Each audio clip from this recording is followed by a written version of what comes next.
எண் 12 மோகித் சரண் எஸ் 3ஆம் வகுப்பு A1 பிரிவு. தாயே தமிழே தலைநாள் அமுதே பூவே பொழுதே புலர்ந்திடும் அழகே என செம்மொழி என்னும் மகுடம் சூடிய என் தாய்மொழியாம் தமிழை வணங்கி இங்கு கூடியுள்ள அனைவருக்கும் என் முத்தான முதல் கண் வணக்கங்கள். இன்று நான் பேச எடுத்துக்கொண்ட தலைப்பு ஆசிரியர். கல்வி என்னும் திரிபோட்டு அறிவு என்னும் விளக்கேற்றி வாழ்வை ஒளிரச் செய்து ஒளிந்திருக்கும் திறமைகளை மெருகூட்டுபவர்கள் நம் ஆசிரியர்கள்.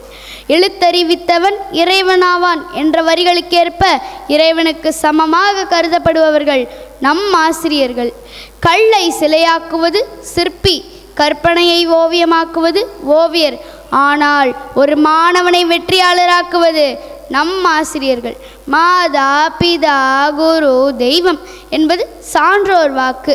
ஒரு குழந்தை தன் தாய் தந்தையருக்கு அடுத்து நல்லொழுக்கம், கல்வி, அறிவு, பண்பாடு ஆகிய அனைத்தையும் ஆசிரியரிடமிருந்தே கற்றுக்கொள்கிறது. கேடில் விழுச்செல்வம் கல்வி ஒருவனுக்கு மாடல்ல மற்றவை என்றார் வள்ளுவர் என கல்விக்கு ஒப்பான சிறந்த செல்வம் வேறேதும் இல்லை என்கிறார் வள்ளுவர். அன்னை யாவிலும் புண்ணியம் கோடி அங்கோர் ஏழைக்கு எழுத்தறிவித்தல் என்ற பாரதியின் பொன்மொழிகளுக்கு சொந்தக்காரர்கள் நம் ஆசிரியர்கள்.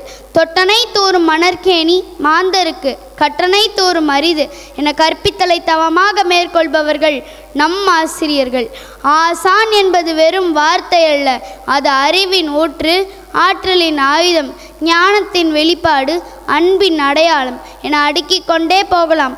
இறுதியாக தனிமரம் தோப்பாகாது என ஆன்றோர்களின் பொன்மொழியை பொய்யாக்கி தனி ஒரு ஆசிரியரால் இந்த உலகத்தையே உயர்வடைய செய்ய முடியும் என்று கூறி வாய்ப்பளித்தமைக்கு நன்றி பாராட்டி விடைபெறுகிறேன். நன்றி, வணக்கம்.